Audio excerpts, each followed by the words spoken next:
1970-luvun alussa Strömberg käynnisti vuosia kestäneen laboratoriotutkimusohjelman, joka tähtäsi vaihtovirtamoottorin taajuusmuuttajan synnyttämiseen.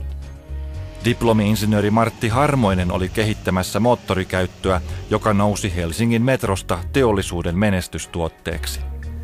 Me aloitimme 1970 ja Helsingin metro muistaakseni valmistui 1977. Minä olin tämän tekniikan vetäjä ja myöskin se henkilö, joka tämän aloitteen tästä tekniikasta teki. No Helsingin metron vaihtovirtakäyttö oli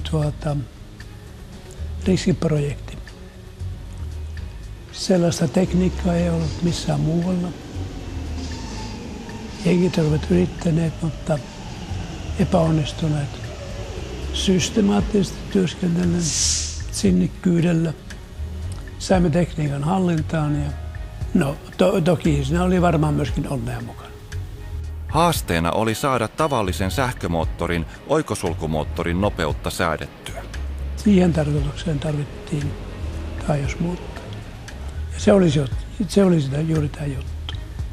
Strömbergillä oli jo 1960-luvulla onnistuttu kehittämään hyvin toimiva tasavirtamoottorin nopeudensäätö, mutta tasavirtamoottorin käyttöalue oli rajoitettu.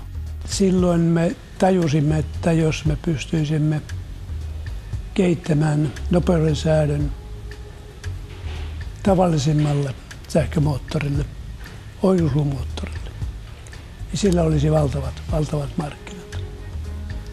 Vallankumouksellinen taajuusmuuntajatekniikka mahdollisti ensi kertaa vaihtovirtamoottorin portaattoman nopeuden säädön.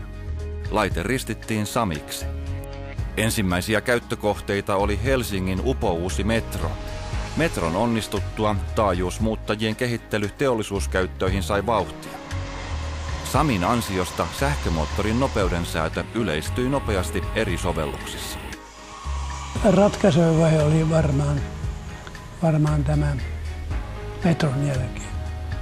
Kun metro onnistui, niin nämä epäluulot hälvenivät ja sitten myöskin saatiin teollisuuskäyttöjen SAMien kehittelyyn uutta puhuttua. Uskoa tarvittiin todella paljon ja siinä auttoi se, että oli vahva henkilökohtainen motivaatio.